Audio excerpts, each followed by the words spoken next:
Praise the Lord. கர்த்தருடைய பரிசுத்த நாமம் மகிமைப்படுவதாக. இந்த நாளிலும் உங்களை சந்திக்கிறதுல நான் மிகுந்த மகிழ்ச்சி அடைகிறேன். பாருங்க, கர்த்தருடைய வார்த்தை இப்படியாய் சொல்கிறது. 1 பேதுரு 1:7 அழிந்து போகிற பொன் அக்கினியினால் சோதிக்கப்படும், அதை பார்க்கலும் அதிக விலையேற பெற்றதாயிருக்கிற உங்கள் விசுவாசம் சோதிக்கப்பட்டு இயேசு கிறிஸ்து வெளிப்படும் போது உங்களுக்கு புகழ்ச்சியும் கனமும் மகிமை உண்டாக காணப்படும். ஜெபிக்கலாம்.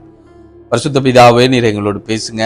நம்முடைய வார்த்தையில ஜீவன் உண்டு, வல்லமை உண்டு என்பதை அறிந்திருக்கிறோம். ஜீவனுள்ள வார்த்தைகள் எங்களோடு கூட பேசி எங்களை பலப்படுத்தும். இயேசுவின் நாமத்தில் பிதாவே, ஆமென். பாருங்க, கர்த்தருடைய வார்த்தை இப்படியாய் சொல்கிறது. பேதுரு, உங்களுக்கு எல்லாம் தெரியும், முதல் அப்போஸ்தலராகிய பேதுரு ஐயா. அப்போஸ்தலராகிய பேதுரு கர்த்தருடைய ஊழியக்காரர், முதல் அப்போஸ்தலர். அவர் மூலமாய் கர்த்தர் இப்படியான ஒரு தரிசனத்தோடு கூட சபைகளை ஸ்தாபிக்கக்கூடிய மிகப்பெரிய பொறுப்பை கொடுத்ததான ஊழியக்காரர் தான். அப்படிப்பட்ட ஒரு மகிமையான ஊழியத்தை செய்து கொண்டிருந்த அப்போஸ்தலராகிய பேதுரு ஐயா தான் இப்படியாக நிரூபமாக எழுதுகிறார். முதல் நூற்றாண்டு கிறிஸ்தவர்கள் அநேக விதமான உபத்திரவங்கள் வழியாக கடந்து போனாங்க. பலவிதமான பாடுகள் நீங்க பார்த்திருக்கலாம். அப்போஸ்தலர்ல பார்க்கிறோம், முதல் மனிதராக அதாவது ஸ்தேவான் இரத்த சாட்சியாய் மரிக்கிறார். அப்போஸ்தலராகிய யாக்கோபு இரத்த சாட்சியாய் மரிக்கிறாங்க. அநேக கிறிஸ்தவர்கள் துண்டாடப்படுகிறார்கள், கொலையுண்ணப்படுகிறார்கள், இரத்த சாட்சிகளாய் மரித்து கொண்டு பலவிதமான பாடுகள் வழியாக, நெருக்கங்கள் வழியாக கடந்து போய் கொண்டிருக்கிற காலத்துல அநேக ஜனங்களுக்குள்ள கேள்வி வந்திருக்கலாம், இயேசு கிறிஸ்து வல்லமை உள்ள தெய்வம் தானே, இயேசு கிறிஸ்து மகிமையானவர் தானே, அவர் உயிருள்ளவர் தானே, அவர் அற்புதங்களை செய்கிறவர் தானே, அவர் உயிரோடு மரித்தவர்களை உயிரோடு எழுப்பின தேவன் தானே, அப்படியெல்லாம் இருந்தும் ஏன் இந்த ஜனங்களை கொலையுண்ணுவதற்கு அனுமதிக்க வேண்டும்?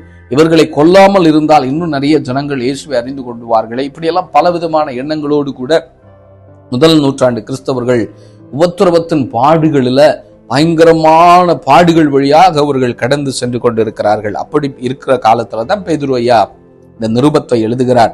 இப்ப இந்த நிருபத்தை எழுதும் போது என்ன சொல்லுகிறார்? அழிந்து போகிற பொன் அக்கினியினால் சோதிக்கப்படும். அப்போ ஒரு உதாரணத்தை சொல்லுகிறார், பொன்னை குறித்து சொல்லுறாரு.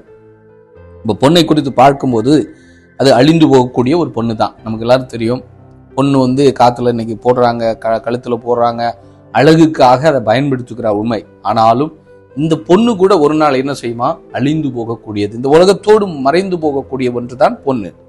ஆனால் இந்த பொன்னை காட்டிலும், அதை பார்க்கிலும் அதிக விலையேற பெற்றதா இருக்கிற உங்கள் விசுவாசம் சோதிக்கப்பட்டு என்று சொல்லி பேசுறாரு. அப்பனா பேதுருவைய எதை கம்பேர் பண்றாரு அப்படின்னா, அந்த விசுவாசத்தை எதோடு கம்பேர் பண்றாரு அப்படின்னா பொன்னோடு கூட அவர் கம்பேர் பண்றாரு. இன்னைக்கு பாருங்க, நம்ம பார்க்கிறோம், எங்க கன்னியாகுமரி மாவட்டத்துல எல்லாம் பாத்தீங்கன்னா கழுத்துல செயின் போட்டு போனா நிறைய பேர் இன்னைக்கு என்ன செய்யறாங்க, திருடர்கள் பைக்ல கழுத்துல போட்டுருக்கிற செயின்கள் எல்லாம் அறுத்துட்டு ஓடுறாங்க.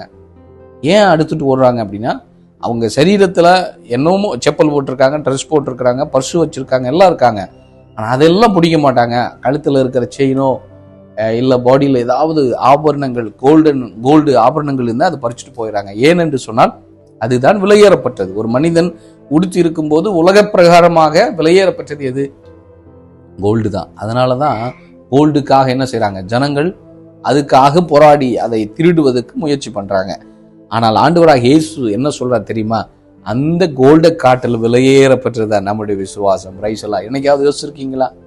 ஆனா நிறைய கிறிஸ்தவர்கள் உலகத்துல இருக்கிற உலக ஜனங்களை எடுத்துக்கிட்டா கூட கோல்டை வாங்கி வாங்கி என்ன செய்யறாங்க? இன்னைக்கு சேர்த்து வைக்கிறாங்க, பேங்க்ல வைக்கிறாங்க, வீட்டுல வைக்கிறாங்க. அதெல்லாம் ஒரு புறம் இருந்தாலும், உலக பிரகாரமா இருக்கிறது இருந்தாலும், இன்னொரு புறத்தை யோசிங்க, உங்களோட விசுவாசம் கோல்டை காட்டிலும் பெரிது என்று சொல்லி ஆண்டவராகிய இயேசு கிறிஸ்து சொல்றாரு. ஏன்னா கடைசி காலம், விசுவாசத்துல இன்னைக்கு பலவிதமான நெருக்கங்கள் வருகிற காலம், விசுவாசத்துல சோர்ந்து போகிற காலம் தான் கடைசி காலம்.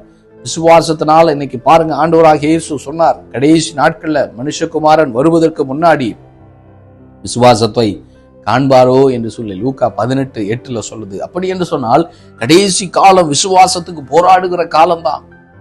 அந்த விசுவாசத்தை காத்து கொள்கிறது என்று சொன்னால் சாதாரண விஷயம் கிடையாது. கடைசி காலத்துல விசுவாச துரோகம் உண்டாகும்னு சொல்லப்பட்டிருக்கு. ஆண்டவராகிய இயேசு கிறிஸ்து சொன்னார், விசுவாசத்துக்கு துரோகம் உண்டாக்குறான் பிசாசு. இந்த கடைசி காலத்துல நம்முடைய விசுவாசத்தை சோர்ந்து போக பண்ணும்படியாய், விசுவாசத்தை அழிக்கும்படிக்காக அவன் என்ன பண்றான்? பலவிதமான சோர்வுகளை நம்முடைய வாழ்க்கையில விசுவாச துரோகத்தை கொண்டு நம்மளை விசுவாசத்தை விட்டு அழிக்க வேண்டும் என்று சொல்லி அவன் போராடி கொண்டிருக்கிறாங்க. ஆனால் ஒன்றை மட்டும் புரிந்து கொள்ள வேண்டும். என்ன புரிந்து கொள்ள வேண்டுமா?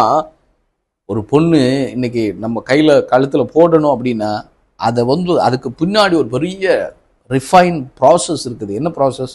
சும்மா நீங்கள் வெட்டி மண்ணுக்குள்ளேருந்து வெட்டி எடுக்கிறாங்க. இன்றைக்கி ஆப்பிரிக்க நாடுகளில், ஈவன் கர்நாடகா மாநிலத்தில் கோல்டெல்லாம் சில இடங்களில் கிடைக்குது. இப்போ எடுத்து நம்ம அப்படியே எடுத்து மெட்டலாக அதை எடுத்து கழுத்தில் அப்படி போடுறது கிடையாது, இல்லை கையில் போடுறது இல்லை. அதை ரிஃபைன் பண்ணுறாங்க. எப்படி பண்ணுறாங்களா? அதை அக்கினியை வைத்து தான் என்ன செய்கிறாங்களா, அதை சோதிக்கிறாங்க.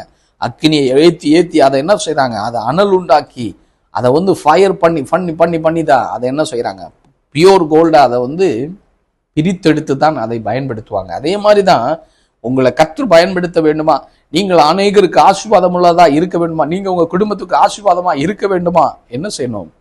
சும்மாலாம் கர்த்தர் அப்படியே எடுத்தோன்னு தரமாட்டாரு.